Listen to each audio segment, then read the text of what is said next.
Now, there's something which I've always maintained on this platform, that in politics, everything is normally scripted, planned, and executed to achieve particular political objectives. And over the weekend, the Turkana Governor Josephat Nanok, for the first time, made an about turn and announced publicly that he was going to support the BBI unconditionally. And when I saw that, I knew there was something, but I didn't know what to expect. But I got my answer today. I want you to listen to Governor Nanok very briefly. Mimi mwenyewe nimetangaza hapa kuwa BBI tunakubaliana naye. Kama inakuja kusaidia sisi, inakuja kutengeneza mahali ilikuwa mbovu irekebisha, tunakubaliana naye. Ingekuwa makosa sisi tupeleke maoni yetu kabla ya kusikia maoni yenu. Na ndiyo sababu hamujaona mimi na viongozi wengi wa siasa katika ile mikutano ya BBI. Kwa sababu hatukuwa tumezungumza nanyi. Mkatuambia ile maoni yetu, pelekeni sasa. Na kwa sababu tumejua maoni yenu, ile mikutano ingine iko mbele. Iwe ni ya Nakuru, iwe ni ya Nyeri, iwe ni ya Eldoret, iwe ya Nairobi, tutakuwa hapo. No, that's Governor Nanok. And from that speech, it is clear that by weekend, the State House had contacted Governor Nanok and informed him about a meeting in Nairobi. And that meeting took place yesterday. Because today, the State House in Nairobi released photos of President Uhuru Kenyatta meeting with governors from the larger Rift Valley. And all the governors were present, apart from the Samburu governor, who is facing serious corruption allegations. So he was not there. The other governors from Rift Valley who are not there are those from the Mak community. And it's understandable because the Mak community had made their presentations before the Building Bridges Initiative Committee. And I've observed those photos very closely. I want you to help me observe them. From those photos, I see Governor Mandago. Governor Mandago is the governor for Uasin Gishu. He's the governor representing the Deputy President William Ruto. So it will mean if he will attend, if he is part of that meeting, the people from that region will be represented. I've also observed that there was the governor for Nakuru. Nakuru will play host to that meeting. There was also the presence of Governor Tolgos, the Elgeyo Marakwet governor. That's significant because this is the guy President Uhuru Kenyatta appointed to take charge of BBI rallies in Rift Valley. And we remember initially how the allies of the DP dismissed the guy. So the president was basically telling these guys that I still have confidence in this guy. And there are other governors also, including the Kericho governor. I saw Professor Chepkwony there. But what message was he sending out? Because if you observed, if you looked at those videos, at those photos, one thing is clear, that the Deputy President William Ruto was missing. Why was he missing? Well, we know the DP is the Deputy President of the Republic of Kenya. He's the Deputy Party Leader of Jubilee. And apart from that, he comes from Rift Valley. So he's the guy who should have led this team to this meeting if the president wanted to pass out another message. But the president opted to hold meetings with the governors from the region without his DP. What message was he sending out? I want us to go to those points very straight. Number one, in my view, I think the president is now taking the BBI process. Personally, he's taking charge of the BBI process. And the president might have learned from what happened in Meru. And I know the president was really embarrassed. Because in Meru, the president, as the meeting was going on there, the allies of the UT president, led by Moses Kuria and Kipchumba Murkomen, came to that meeting. After coming to that meeting, they disrupted it and then they left. So I think the president is not keen on such a kind of a thing happening. And we all know that one of the major reasons the allies of the DP have been giving is the fact that the president has not made any appearance in those rallies.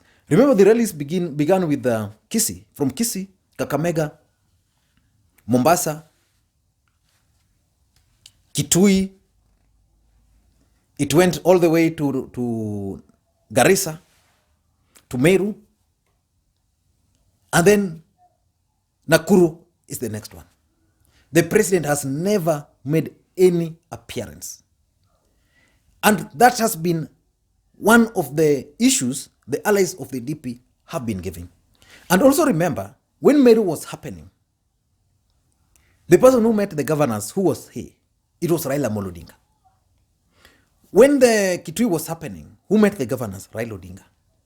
But for the first time, the president personally convened a meeting with the governors right in State House. So he was telling these guys, I'm now taking charge of this process. Let us wait and see how the events are going to unfold. But from where I am, I think the president is now taking charge of this process. Number two, if you've been listening to the allies of the DP, they've always maintained that the BBI rallies across the country are ODM rallies. Why? Because the president has been missing in action. Raila Odinga is the party leader of the ODM party. Uhuru Kenyatta is the party leader of Jubilee Party. So it was just fair for those guys to use that as an excuse to turn it into an ODM rally narrative, which was buying in their strongholds. But the president is now saying enough is enough. He met the governors. I don't know what they discussed, the formalities, how the event is going to go on. But from there, you can tell that the mere fact that the president chaired the meeting himself, called the governors himself, it means it's taking it seriously. And now, from now henceforth, nobody will say that the president is not part and parcel of the BBI.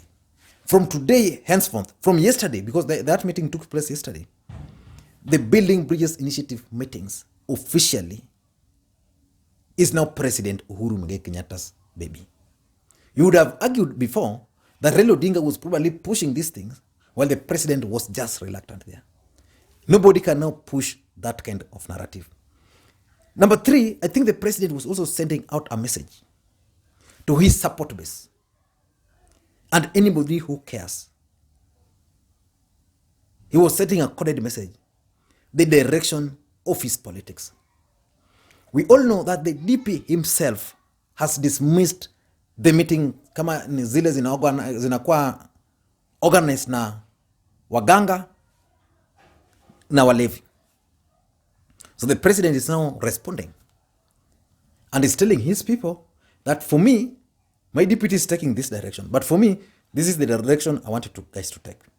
And I'm sure one of the objectives the president wants to achieve, he wants to know those people who can dare him. If the president will be in Afra Stadium, I really want to see who is going to work on President Uhuru Kenyatta. Whether it's Moses Kuria, whether it's the DP, whether it's the majority leader, I'll want to see who will gather the courage to work on President Uhuru Kenyatta the way they did on Raila Odinga in Meru. And again, from Nakuru, this event is headed straight to Nairobi. Nairobi is basically now their strongholds. So I think the president was sending out a message to the people who believes in him, specifically Central Kenya, and even the Kikuyus in diaspora in Nakuru. Remember, in Nakuru, the president at one point went and lectured Kimani Ngunjiri there. You all know that President Uhuru Kenyatta was in Nakuru at some point and convened a meeting with the elders from Nakuru at State House in Nakuru. And he told them that cheo cha Wakikuyu iko kwa BBI. So I think the president is very keen on the success of the Building Bridges Initiative meeting, which is going to happen in Nakuru. I don't know what you think about that. Number 4, I think it's now clear that the president's intention is to use the governors to neutralize Tanga. The governors in central Kenya successfully managed to neutralize Tanga in central Kenya to an extent that BBI meetings were organized successfully. A report was prepared successfully and handed over successfully. The only thing they were not prepared for was at the stadium. That was after now the report had been submitted. So today, the people of central Kenya cannot claim that BBI never took place. All the meetings prior to the Meru event were organized in Kirinyaga, in Kiambu, in Nyeri, everywhere. In Nakuru, that's the exact thing the president is doing. He's using the governors from the larger Rift Valley.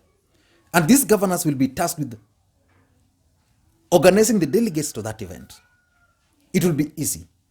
If there will be meetings ahead of Nakuru meeting, those meetings will be organized by the governors themselves. So it's going to be a success in my view. So I think the president is basically using the governors, and I think I did a separate video on why I think the president is now preferring governors to neutralize. He's using the governors to neutralize the Tanga MP specifically, and also to neutralize the deputy presidents in Rift Valley. And that's why he chose to split the Mak community from the larger Rift Valley. And lastly, I think the president is telling these guys that nobody can stop reggae. He's now in it, and nothing is going to stop it. And this is coming at a time when the DP spoke very passionately on how he's being undermined by the allies of the president. So what message is President Uhuru Kenyatta sending out to his deputy? In my view, the Building Bridges Initiative rally in Nakuru might be attended by President Uhuru Kenyatta. And for those who follow the politics on this channel, last week I opined on this channel that President Uhuru Kenyatta should actually attend the Nakuru BBI rally. And I gave clear reasons why he should do that. I'm going to put the link to that video for those who missed it. But I think the president might attend. And even if he won't attend, he has already sent signals. He has already sent signals that he's fully behind the BBI. I don't know what you think. Let me know what you think. Why do you think the president took his time yesterday and met all the governors from the Rift Valley in State House in Nairobi? Do you think walikuwa naongea tu ama walikuwa nacheka? Let me know what you think and the message you think he was sending out from that particular meeting. Thank you guys. And if you are bumping on this video for the first time, I want you to take a second or two and hit the subscribe button so that next time we produce a video like this, you get notified. And to the subscribers, I want to continue. Thank you guys for your continued support. Without your support, this channel will not be where it is today. I want to continue. Thank you guys. I just don't know how to express myself on this, but I'm very pleased with the support I get from this channel. Beginning from the people who share the videos, people who like, people who comment, people who, people just ask their friends to watch. I get so many comments. People telling me, oh, mimi nilikuwa referred to so and so. And it makes me so happy. It makes me so happy. Thank you guys, and please, may you have a good day.